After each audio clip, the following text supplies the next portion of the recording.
Question de Marc. Selon vous, avec la période d'incertitude et les conséquences du Covid-19, les prix de l'immobilier vont-ils baisser? Si oui, où? Et qu'en est-il de Paris? On entend dire que les prix commencent à baisser à Paris. Est-ce que c'est vrai? Ben non, c'est complètement faux. En tout cas, dans les chiffres que nous avons sortis la semaine dernière à la conférence de presse, où on a on a étudié les chiffres du deuxième trimestre pour les ventes et les avant-contrats du deuxième trimestre, donc des ventes qui vont se faire au troisième trimestre. Et donc, c'était une conférence de presse très compliquée parce que on a expliqué dans les ventes ce qui s'était passé avant confinement, concrétisé après confinement, où on a déjà dégagé des tendances comme quoi il y avait une accélération de la hausse des prix à Paris, en région parisienne, mais même en France. Et c'est vrai qu'on constate des augmentations de prix qu'on n'a pas vues depuis 10 ou 15 ans. Alors, souvenez-vous, en 2011, on avait eu des augmentations de pierres refuge de 20% à Paris. Bon, on n'en est pas là, heureusement. Mais on est quand même à 8%, ce qui est énorme. 8% d'augmentation des prix au deuxième trimestre. Donc, c'est vraiment, ça chauffe. On est toujours en zone tendue et voire marché de pénurie à Paris. Et cette hausse, alors elle va s'atténuer un petit peu au troisième trimestre, mais elle est quand même de 6,60. Et quand on Oui. regarde sur un an, hein, Donc et quand on regarde au trimestre, quand on entend dire certains, qu'on a pu lire certaines études, les 11 000 euros du mètre carré ne seront pas atteints à Paris, pour vous, c'est faux. ah ben là, oui, au troisième trimestre, on est déjà à 10 860.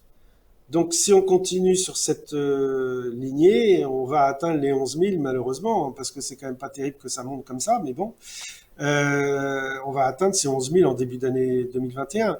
Donc, sauf marasme économique avec disparition totale des acquéreurs, aujourd'hui, on voit que le marché a repris toute sa vigueur. Il n'y a jamais eu autant de goût pour la pierre. Vraiment, dans nos études, les banquiers sont débordés, les notaires sont débordés. On a du mal à suivre la demande parce qu'il y a un appétit des Français pour la pierre comme jamais. Moi, ça fait 40 ans que je bosse, j'ai jamais vu ça.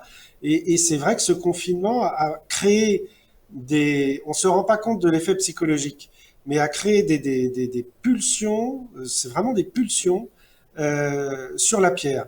Alors, pour plein de raisons, ça peut être de la pierre refuge, parce qu'il y en a plein qui ont une trouille bleue d'une crise financière, en disant ah j'ai de l'épargne en banque, il faut vraiment que je la mette dans la pierre. Donc ça, il y en a pas mal qui sont là-dedans. Mais surtout, la grosse partie, c'est je veux changer de logement. Et on a vu cette sondage de l'IFOP pendant le mois d'août qui nous dit qu'il y a un tiers des Français qui veut déménager dans les 2 ans. Donc, je vous assure que un tiers des Français, autant locataires que propriétaires. Donc ça va faire des transactions. Le taux d'intérêt d'emprunt a jamais été aussi bas, donc le carburant est pas cher. Donc quand on a 1,25% en moyenne, toute durée confondue. 1,25% en moyenne, toute durée confondue, oui. mais oui, ça fait plusieurs trimestres qu'on dit que c'est historiquement bas, mais on se répète, mais c'est vrai. Quand on voit la courbe des taux, ça continue à baisser. Bon, c'est très bien. Donc aujourd'hui, vous avez beaucoup de gens qui se disent mon logement me convient pas. Jusqu'à présent, j'étais dans un logement où j'avais acheté ce logement de manière un peu subite, un peu contrainte, parce qu'il faut bien se loger. C'est cher, mais bon, bah, tant pis, on fait l'effort.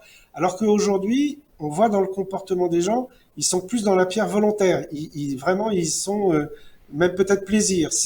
Je veux avoir un logement qui me plaît, je vais mettre ce qu'il faut, je vais mettre le paquet, et peut-être que je vais aller dans un endroit moins cher, je vais m'éloigner peut-être du centre de la région parisienne, avec un petit peu plus de transport, mais que je vais gagner parce que eh ben, j'irai pas tous les jours au boulot, j'aurai mon télétravail.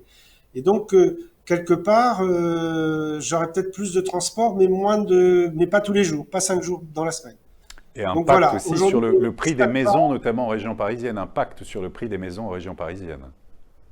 ah ben c'est oui, vous avez raison, les prix ont augmenté au T3, on va avoir une augmentation de 9% sur les maisons.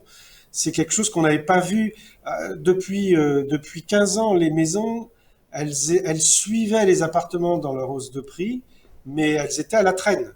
euh, elles étaient, même peut-être là encore l'année dernière, les prix des maisons en petite couronne et grande couronne, ils étaient stables. Il n'y avait pas d'augmentation, c'était 0,05%. Et là, on a vu une augmentation de 2,5 au T1, de 5 au T2 et de 9 au T3. Pour vous dire, l'augmentation, elle se renforce. Donc, on ne voit pas aujourd'hui de retournement des prix. Et tant qu'il y a autant d'acquéreurs, on est encore dans un marché de pénurie. Il n'y a pas encore assez de logements.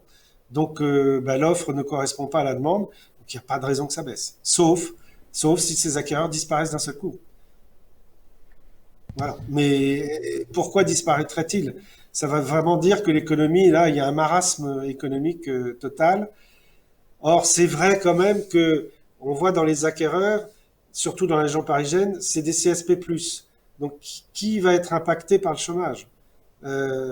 Et puis, il y a quand même des amortisseurs dans le chômage. Vous avez beaucoup d'emprunts, enfin, la plupart des emprunts, vous avez des assurances chômage.